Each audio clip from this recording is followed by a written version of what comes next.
তো কেমন আছেন সবাই? আশা করি সকলে ভালো আছেন। তো ভালো থাকবেন বলে আশা করি সকলে ভালো থাকেন।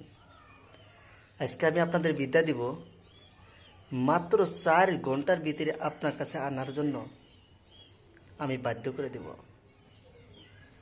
4 ঘন্টার ভিতরে আপনার কাছে আসার জন্য সে দেওয়ানা হয়ে যাবে, সে পাগলাডি হয়ে যাবে, সে অস্থিরতা হয়ে যাবে, তার বুকের ভিতরে ঝিনঝিন ঝিনঝিন করা শুরু করে দেবে মাত্র 4টি ঘন্টার ভিতরে। আমি আপনাদেরকে পরীক্ষিতভাবে দিয়ে দিব এবং আপনাদেরকে শিখাই দিব যে কাজগুলো কিভাবে করতে হয়। মনোযোগ সহকারে আপনি ভিডিও দেখবেন আর কাজটা করার জন্য চেষ্টা করবেন। কাজের রেজাল্ট তো পাবেনই পাবেন, তারপরে থেকে আপনি যে কাজটি করার পরে বা ভিডিও দেখার পরে একটি গুণ আছে বা একটি মহব্বত আছে, সেই মহব্বতটি যদি আপনি ধরে রাখতে পারেন তাহলে আপনার কাছে সে মেয়েটা আসার জন্য দেওয়ানা হয়ে যাবে। আপনি নিজের কাজ যদি নিজে করতে পারেন, যদি বলেন যে আমি লোককে দিয়ে কোনো লোককে দিয়ে আমি কাজ করাবো না, আমি নিজের কাজ আমি নিজে করব, আমি কাউকে আমার আপন করে নিয়ে তারপর আমি মনের বাসনা মনের আশা আমি পুরা করব, তবে হয়তো এই বিদ্যাটি আপনার জন্য। আপনি যদি বলেন যে আমি একজন অবুঝ হয়ে আপনি আরেকজন অবুঝ মানুষকে যদি আপনি প্রেম বা ভালোবাসার সঙ্গে যদি আপনি জড়িত হয়ে পড়েন, তবে সেই অবুঝ মানুষ যদি আপনাকে ধোঁকা দেয়, সেই অবুঝ মানুষকে যদি আপনাকে ঘৃণা করে, তবে সেই বিদ্যা সেই মানুষকে উপরে খাড়াইবেন। সে অবুঝ মানুষ, অবুঝ ভালোবাসা, অবুঝ প্রেম আপনার কাছে আসার জন্য, আপনার কাছে দেওয়ানা হয়ে যাওয়ার জন্য সে পাগলিনী হয়ে যাবে এবং আপনাকে দেখার জন্য সে বাধ্য হয়ে যাবে। আপনাকে দেখা করবেই করবে, যেখানে সেখানে হোক না কেন আপনাকে ফোন করেই আপনার সঙ্গে দেখা সাক্ষাৎ করবে।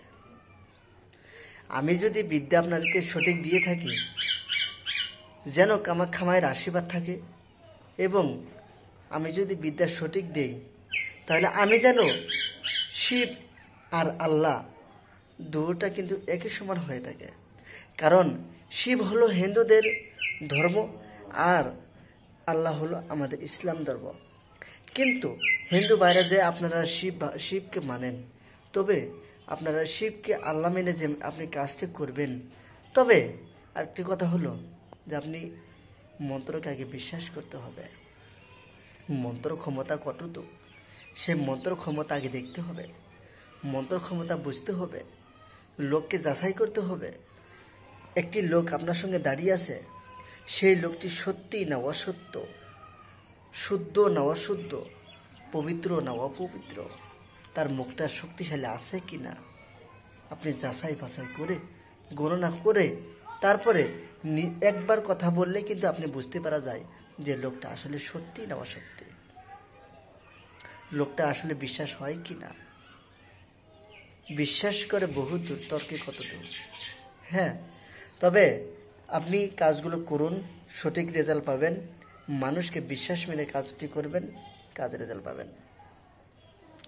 তো আমি আপনাদেরকে যে বিদ্যাটি দিব, সর্বপ্রথম সেই মন্ত্রটি দেখে নিন। আমি নিয়মিত পর বলছি। স্ক্রিনে যে মন্ত্রখানা দেখতে পারলেন, আপনি স্ক্রিনে যে মন্ত্রখানা দেখতে পারলেন, এই মন্ত্রখানা আপনি সাদা কাগজে লিখবেন। শুধু সাদা কাগজে লিখবেন, আর কিছু করতে হবে না। সাদা কাগজে লেখার পরে সেই সাদা কাগজটি আপনি কি করবেন, আপনি জ্বালিয়ে দিবেন, পুড়িয়ে দিবেন, ছাই করবেন। সরিষার তেলে আগুন ধরিয়ে দিয়ে আপনি ছাই বানিয়েবেন। ছাই বানিয়ে সেই ছাই আপনি কি করবেন, আপনি পানিতে ভাসিয়ে দিবেন। স্রোত পানি মানে ধার যায়, মানে যেদিকে ধার চলে, মানে ধার নদীতে আপনি ভাসিয়ে দিবেন সেই ছাইটা। তো আপনি কখন করবেন, এটা করবেন আপনি সন্ধ্যাবেলায়। সন্ধ্যা যখন ঠাকুর এবং আমাদের যখন মুসলিম ধর্মের আজান হয়, তারপরে পরেই যখন কালী সন্ধ্যা লেগে যায়, তারপরে পরে আপনি কাজটি করবেন। আমি কিন্তু কোম্পানির সমস্ত জিনিস আপনাদেরকে বুঝাই দিলাম। আরেকটি কথা বলে দিচ্ছি, আপনি যে কোনো কাজ করেন না কেন সর্বপ্রথম আপনি আসন পেতে বসে আপনি কাজগুলো করবেন। আসন পেতে বসে পূর্ব দিকে মুখ করে বসে রুদ্রাক্ষ মালা হাতে নিয়ে বা আসনে বসিয়ে লাল শালুক কাপড় উপরে বসিয়ে তারপরে আবার আপনি কুশাসনে বসে তারপরে আপনি কাজগুলো করার জন্য চেষ্টা করবেন। কমাস কম 3টা ধূপকাঠি হয়তো জ্বালাবেন, জ্বালিয়ে তারপরে কাজটি করবেন। দেখেন কাজ হয় কি না, তাহলে আপনি দেখতে পারবেন। আর আপনি আসলে যে বসলেন, বসার পরে গুরু বন্দনা আছে, গুরুর ধ্যান আছে, তারপরে নিজের দেহ শক্তি আছে, আত্মশক্তি আছে, এগুলো আপনি যাচাই বাছাই করে বা এগুলো আপনি মন্ত্র প্রয়োগ করে তারপর আপনি কাজগুলো করেন, 100% রেজাল্ট পাবেন।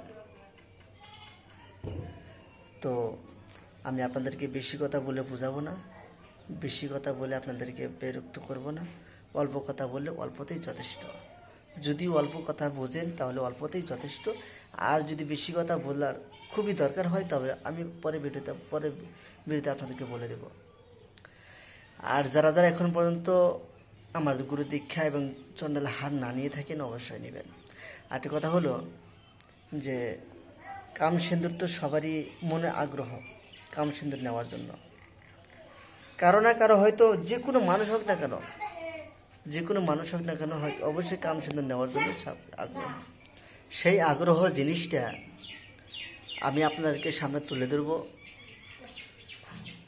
মানুষ বলতেই কিন্তু কামসিন্দুর নেওয়ার জন্য মানে ব্যস্ততা হয়ে যায় যে কামসিন্দুর নেবই। তবে আমার কাছে কামসিন্দুর আছে, আপনারা নিতে পারেন। অল্পটুক কামসিন্দুর হলে যথেষ্ট, বেশি কিছু লাগে না। সলাইয়ের খাঁটি দিয়ে অল্পটুক পাইলেই যথেষ্ট আপনার জীবন লাইফ। কারণ অল্পটুক যে আপনার যথেষ্ট, আপনি চোখের লাগার সাথে সাথে দিনে হোক আপনি আকাশে তারা আপনি দেখতে পারবেন। তবে কিছু নিয়ম আছে, আপনি কামসিন্দুর হইলেই যে আপনি আকাশে তারা দেখতে পারবেন তা কিন্তু নয়।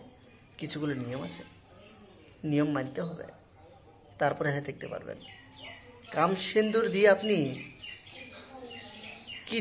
কি করতে পারবেন, তবে একটা ভালো গুরুর কাছে আপনি জেনে নেবেন, তবে আপনি বুঝতে পারবেন। তবে যদি কামসিন্দুর নিতে চান অবশ্যই নিতে পারবেন। আমি আজকে থেকে আপনাদেরকে দিব, একটু করে দিয়ে দিব। যদি কুরিয়ার সার্ভিসে নিতে চান কুরিয়ার সার্ভিসে নেবেন। আর যদি বলেন আমি আপনার কাছে গিয়ে নিব তো আপনি তাও নিতে পারবেন, মনের ইচ্ছা। যদি ডায়েরি নেবেন ডায়েরির সঙ্গে নিতে পারবেন। তো ভালো থাকেন, সুস্থ থাকবেন, ধন্যবাদ।